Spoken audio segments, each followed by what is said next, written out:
From the PEP Radio Newsroom, these are the stories we are covering at this hour. KYW Radio Philadelphia is reporting that the Rose LGBTQ Equity Resolution was introduced in May 2024 by Councilmember Rue Landau, Philadelphia City Council's first ever openly LGBTQ plus council member. The resolution, which passed, proposed a series of hearings to analyze harmful disparities that still exist for LGBTQ plus community members in Philadelphia and beyond. The first hearing is with City Council's Committee on Legislative Oversight this Tuesday. Landau said when planning the hearings, it was important to hear from local LGBTQ plus community leaders and other members to get the best grasp about the ongoing inequities. The goal is to use what we learned from the hearing to inform future policy decisions across the city, Landau said. We're going to be discussing issues such as housing, healthcare, employment, and education. Jasper Liam, executive director of the Attic Youth Center, will testify at the first hearing this Tuesday and said each one has a purpose. How do we really look at in terms of education, workforce development, access to healthcare, affordable housing, and ensure that LGBTQ Philadelphians have what we need to survive and thrive, he said. Liam said the estimate in Philadelphia is that 25% of youth that are homeless or in shelters identify as LGBTQ+. According to statistics cited in Landau's resolution, 26% of LGBTQ+ adults in Pennsylvania reported not having enough money for food in 2021, and LGBTQ+ people are more likely to experience housing insecurity, workplace discrimination, or harassment. Spotlight PA is reporting that the takeover of the Oley Valley School Board began in 2021, and with it came incident after incident of controversy and extremism.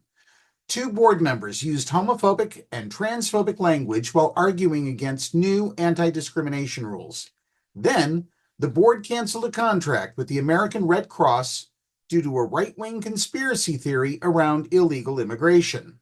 And some residents were outraged after discovering the garage door of a newly appointed board member depicted a faded swastika and the words Heil Hitler for years. She said she would resign and then didn't.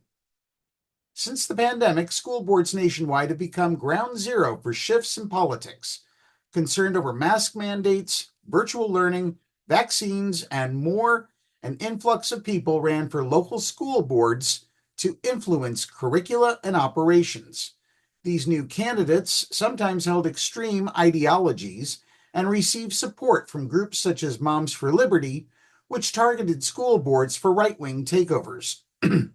That trend has fueled intense political conflict in conservative strongholds across Pennsylvania, and some community members are now rising up to counter the effects. In Berks County, dozens of Oley Valley residents filed a lawsuit in June that claimed for at least one board member to resign. The lawsuit alleges, among other claims, that Republican board members met privately to select who would fill 2 empty spots on the board. Such a meeting could violate the state's open public meetings law. The suit has since been amended to include the full Oley Valley School Board. Being on the school board should not be about your political affiliation or national politics, said Oley Valley parent Rachel Winterstein, one of the 26 petitioners on the lawsuit. It should be about the kids in the school and just doing the right thing for teachers and our students. For more information on this story, click the link on the PEP Radio news page of our website. WHTM Channel 27 in Harrisburg is reporting that the bitter nationwide debate over transgender rights is playing out on a very personal level in a federal court lawsuit filed in Virginia by a former Liberty University employee. She was fired by the Evangelical Christian School after disclosing her identity as a transgender woman. The lawsuit on behalf of Eleanor Zinsky was filed in July by the American Civil Liberties Union of Virginia and the Richmond law firm of Butler Curwood. It alleges that she was fired last year from her job on Liberty's Information Technology Help Desk solely because of her gender identity in violation of the U.S. Civil Rights Act of 1964. Earlier this month, the conservative legal organization Liberty Counsel filed a brief on behalf of the university asking the federal district court to dismiss the lawsuit.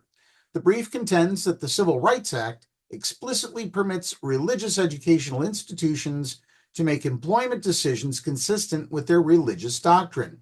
In this case, a doctrinal statement asserting that denial of birth sex by self-identification with a different gender is sinful.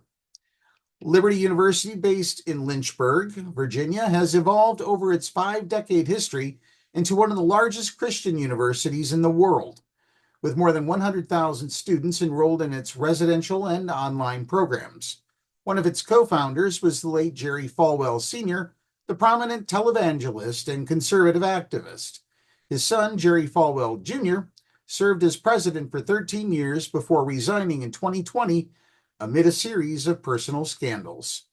That's the news at this hour. Now back to more music on PEP Radio.